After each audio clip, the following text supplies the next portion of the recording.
I'm Laurie Cardoza-Moore, and this is Focus on Israel.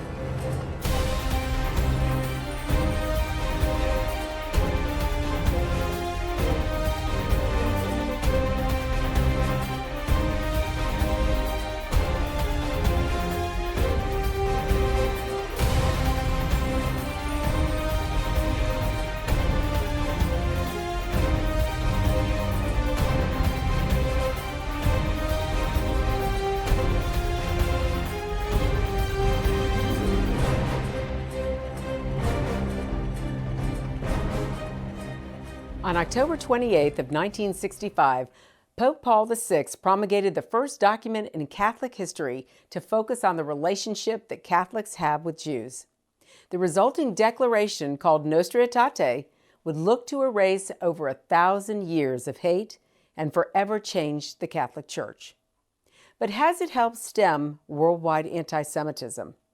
Do church leaders today teach their congregants of this new stance?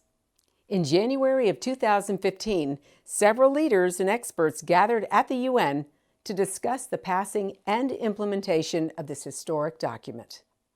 Thank you for joining me today on Focus on Israel. I'm Laurie Cardoza-Moore, founder and president of Proclaiming Justice to the Nations, a nonprofit organization dedicated to educating and sharing the message of Christian biblical responsibility to the people and land of Israel in the face of a growing global anti-Semitism.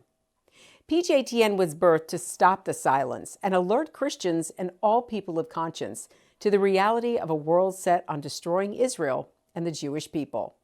Since 2005, PJTN has fought against this hate and will always resist those who stand against the plan of God. This is the second part of our series covering the United Nations Human Rights Violations Conference, and we'll again hear from international speakers discussing both Nostra Aetate and anti-Semitism. Nostra Aetate was voted into being over 50 years ago, yet little has been done to implement it around the world. We'll first hear from Monsignor Guy Massey, who is the chairperson for the Ecumenical and Interfaith Commission for the Roman Catholic Diocese of Brooklyn. After the Monsignor is Rabbi Dr. Analia Bortz. Dr. Bortz is a senior rabbinic fellow at the Shalom Hartman Institute in Jerusalem. I want to welcome all of you to the Human Rights Violations Conference. Today we'll be addressing the rise of global genocidal anti-Semitism and Vatican II's Nostra Aetate. We are now going to move to our panel again and open with discussion with Monsignor Guy Massey. Monsignor Massey, you have the floor. I think I agree with what was just said about Nostra Aetate. We celebrate the 50th anniversary of that document this year. The document, as you have just heard, not only condemns anti-Semitism, but also recognizes very clearly the roots of Christianity in Judaism, from the patriarchs to the apostles to Christ himself to ourselves, and as a result we share that common religious background. With that in mind, Nostra Aetate also opens up discussion with Judaism and the learning from Judaism, our past, as we discuss with Judaism who we are. Nostra Aetate also opens up discussion with Islam and approaches Islam from a very interesting perspective as a recognition that God speaks in so many different ways and we find truth in so many different places. It is a document that opens our understanding of people on all of these religious backgrounds. This is a very dangerous time. And so when we look at documents such as Nostra Aetate, which opens up this dialogue, it also opens up and is based on what we believe, the dignity of humanity. Because the dignity of humanity represents God. God is present in humanity from my perspective and from the perspective of much Christian theology because of our belief that God becomes human in the person of Christ. Therefore, when we see people who are persecuted, as that document says, persecution of any person from any place is wrong for religious reasons, gender reasons, or national origin reasons. How do we translate the ability of each of these religious traditions, whatever they are, to translate into the dignity of the human person, which is God-given? In each of these, when you are against someone, when I'm reading these things on the graffiti, when we're singling out people for who or what they are, it shatters the image that is divine from my perspective. And in that, then for those who are morally minded, there is sin. Nostra Aetate, 50 years, has opened up a great panorama of learning and of mutual appreciation.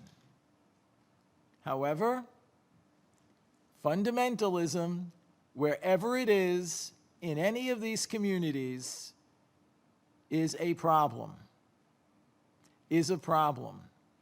Perhaps the genesis of that problem is fear.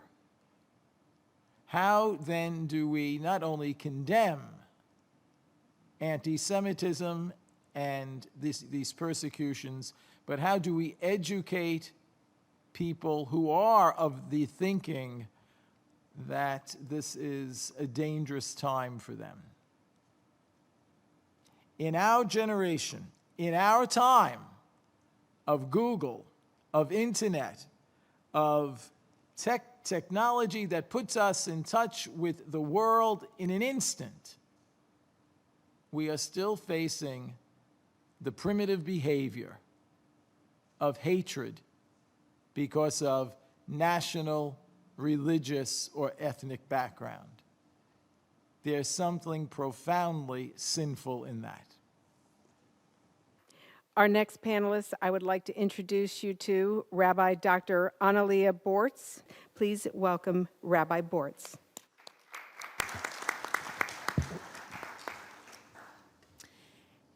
Ignorance breeds fear. Fear breeds prejudice. Prejudice breeds hatred. And hatred breeds violence. The history of anti-Semitism is rooted in this premise. We Jews have been carrying the weight of this foundation for over 2,000 years. Was the anti-Semitic view of the fathers of the church rooted in racism? At the end of the day, Jesus was born, lived, and died as a Jew. So was it a persecution of a race? This forum, ladies and gentlemen, is shared by you and us because there is a new motivation and presents us with a unique opportunity. Dialogue and understanding turns down prejudices and fears. Freedom of speech invites us to reflect and respect each other's opinion. I personally don't like to craft the word tolerance. No human being wants to be tolerated. I insist on the premise of mutual respect. We live in the 21st century. We are recipients of a masterpiece called Nostra Aetate, Declaration of the Relations of the Church with Non-Christian Religions in the Second Vatican World, which on October 28, 1965, introduced a new concept of reconciliation between Jews and Christians. We call it in Hebrew an opportunity to teshuvah, the opportunity of redemption. And the time has come. For the last 50 years, the time of mutual reconciliation, of relational ties and spiritual growth has come. Pope Francis represents a breath of fresh air in the Judeo-Christian relationship. We Jews are masters of looking at things from a different lens, from a positive angle, when prospects look gloomy. You can call it idealistic distortion or a prophetic fantasy, but the truth of the matter is that we Jews do not give up easily. We fight for what is right. We claim for justice and truth, even when we have been persecuted through history and mistreated. In each one of us resides the responsibility to teach how much we can construct instead of destruct. At the end of the day, we are all humans in the eyes of God, and we should reflect our humanity in the eyes of the other. So no more justifications, no more apologies should be expected from us, the Jewish people. We have our right to exist. We are not better than anybody else. There's no superior race. Eugenics is not part of our vocabulary. Superior race don't exist. We all have the responsibility to better this world. Just as we wish to know God's mercy, so we should show mercy to each other and to ourselves. Today we carry a responsibility. Each one of us, this honorable forum, and you as honorable guests, the responsibility of being ambassadors of mutual understanding, of mutual respect, of bettering this world. We have to defeat ignorance, fear, prejudice, so we can prevent violence. We have to start at our kitchen table, at our own families, indoor homes, in schools, on the streets, through social media, and our wings should spread globally. As you probably remember, a prominent Protestant pastor, Martin Niemöller, said it perhaps not like anybody else. In this world in which we are all depending on each other, we need each other. So he said, first they came for the communists, and I did not speak out because I was not a communist. Then they came from the socialists, and I did not speak up because I was not a socialist. Then they came from the trade unionists, and I did not speak up because I was not one of them. Then they came for the Jews, and I did not speak out because I was not a Jew. Then they came for me, and there was no one left to speak up for me. We have many answers in our hands. You, as representatives of the United Nations, you have a responsibility to teach the world that anti-Semitism is a never again statement. And never again truly means never again. Thank you.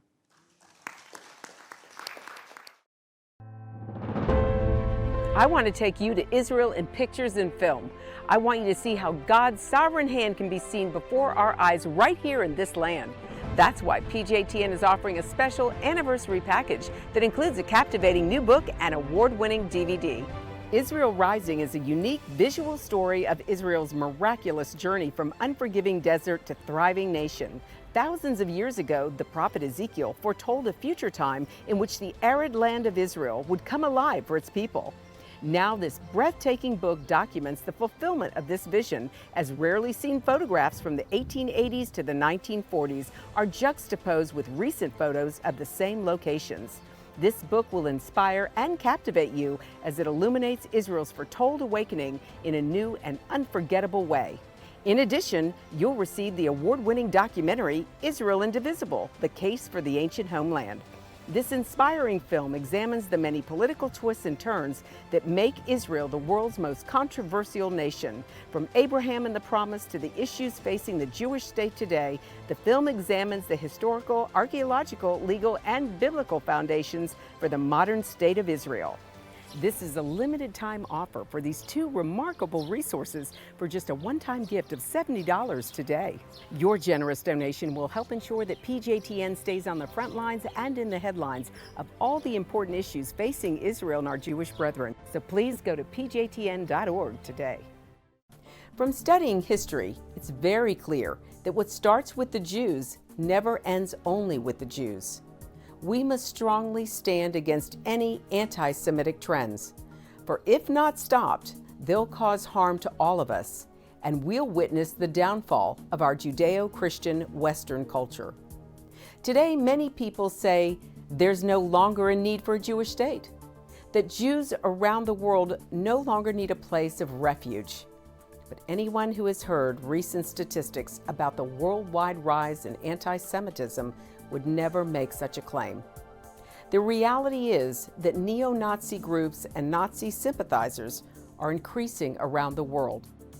Surveys show that over 1 billion people in the world harbor anti-Semitic attitudes. Close to 50% believe that Jews have too much power in the business world, and 2/3 of the world's population has never heard of the Holocaust or believe the historic accounts of it are inaccurate. Don't let yourself be manipulated by evil people with a wicked agenda. When the self-serving villains are in control, good people from all religions suffer. Muslims, Christians, and all people of conscience should stand proudly and show respect for a country that gives so much to the world in so many ways. Do your part, do your research, and do what you can to make a difference. Because what happens in Israel does affect us all. This is not just a Jewish or just an Israeli problem. This is a problem for all humanity, for each and every one of us who believe in freedom and human rights. Learn more about what you can do at pjtn.org.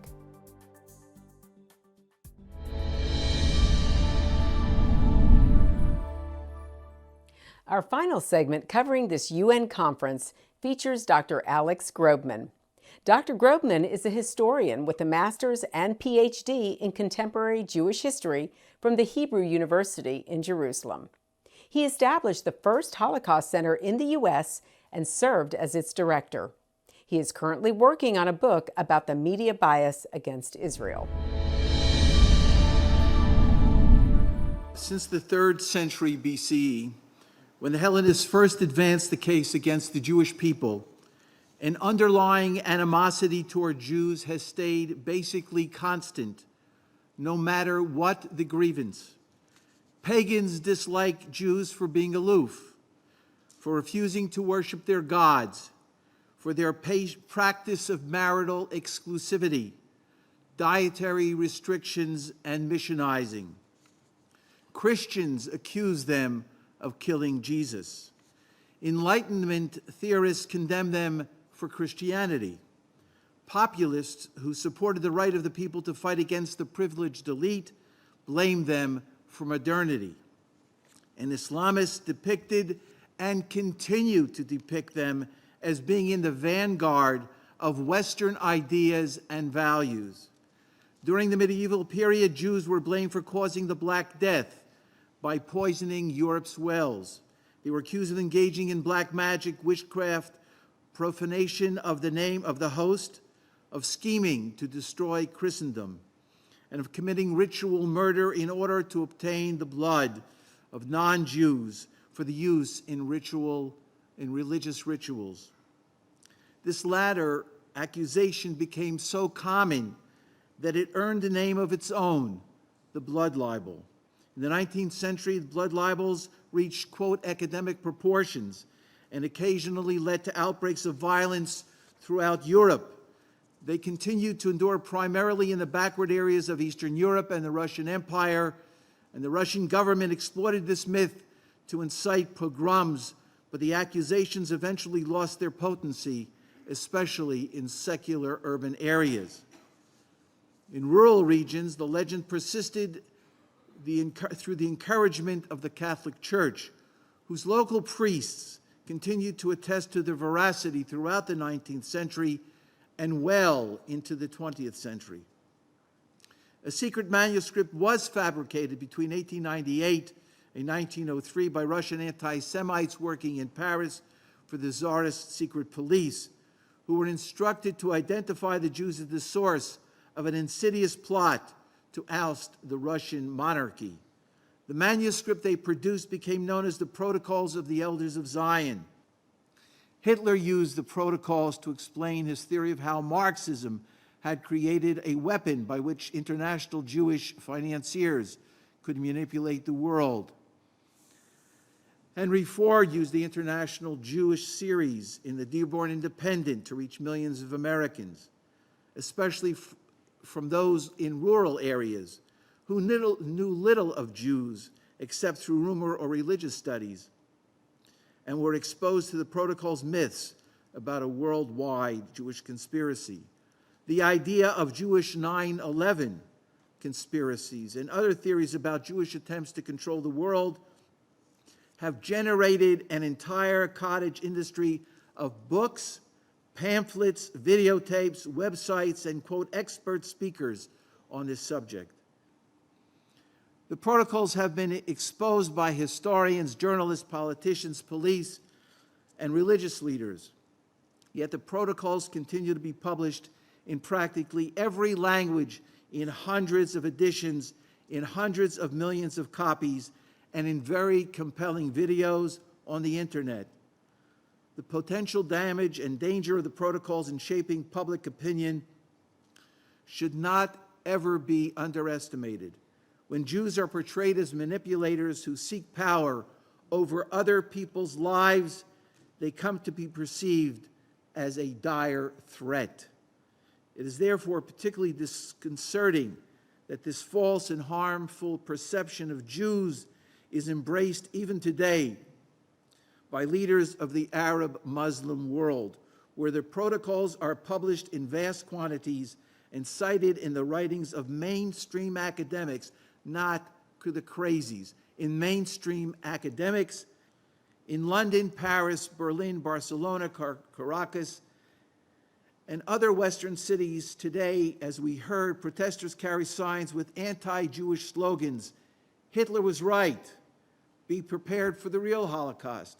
Cleanse the earth from dirty Zionists. Israel is the anti-Semite. Or the cancer of the Middle East, Israel must not exist. Anti-Semitism and anti-Israel attitudes on campus are closely linked to disparaging attitudes to America, opposition to free market capitalism, and distrust of business. In other words, if anyone thinks for a moment that this is just an issue alone, they are really, their head is in the sand. Israel is seen as an extension of Western neocolonialism and Jews as the embodiment of the oppressive power elite. But anti-Semitism has long been seen by Jews as a harbinger of profound problems and a clear indication of fissures within society. Eric Hoffer, a former longshoreman and non-Jewish American social philosopher, recognized the double standard and hypocrisy in the way Jews were being portrayed and treated when he observed, "The Jews are a peculiar people. Things permitted to other nations are forbidden to the Jews. Other nations, when victorious on the battlefield, dictate peace terms. But when Israel is victorious, it must pursue peace." Hoffer understood the importance of the Jews as the harbinger of what happens when evil reigns unchallenged. Jews are in the forefront in the war to preserve our liberal democracy, our freedoms, and our way of life. I have a premonition, he concluded, that will not leave me. As it goes with Israel, so it will go with all of us. Should Israel perish, the Holocaust will be upon us. Thank you.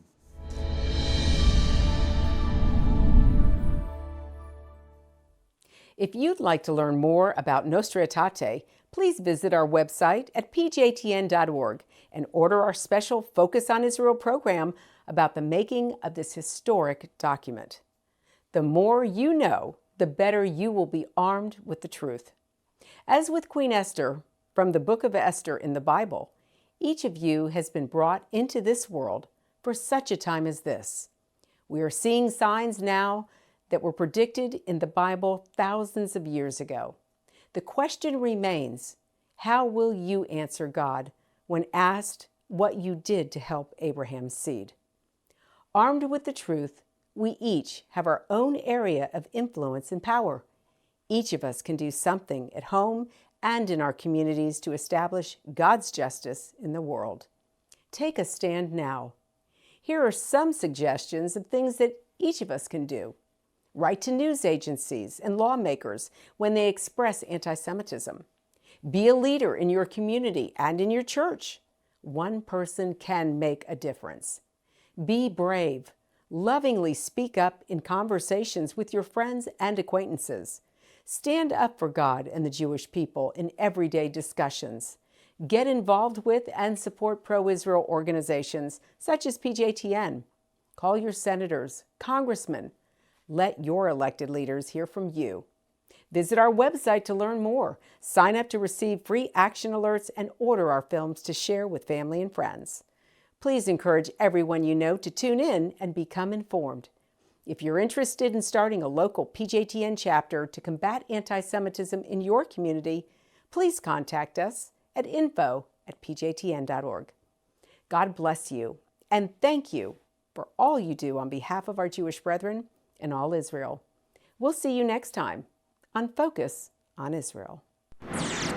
To support this program, send your tax-deductible gift to Proclaiming Justice to the Nations, P.O. Box 682711, Franklin, Tennessee 37068. You can also support PJTN online. Visit pjtn.org or call 1-877-873-9020. Anti-Semitism has reached epic proportions, and Israel is now surrounded by nations who seek its destruction. For Israel to lose just one battle would mean losing everything. As Christians, it is our biblical responsibility to stand with our Jewish brethren and Israel. PJTN needs your help to reach more Christians with this urgent message. Please visit our website to become a member today and order our award-winning documentaries. You must decide that you won't be silent. Sign up now at pjtn.org. God bless you, and thank you for your support and prayers.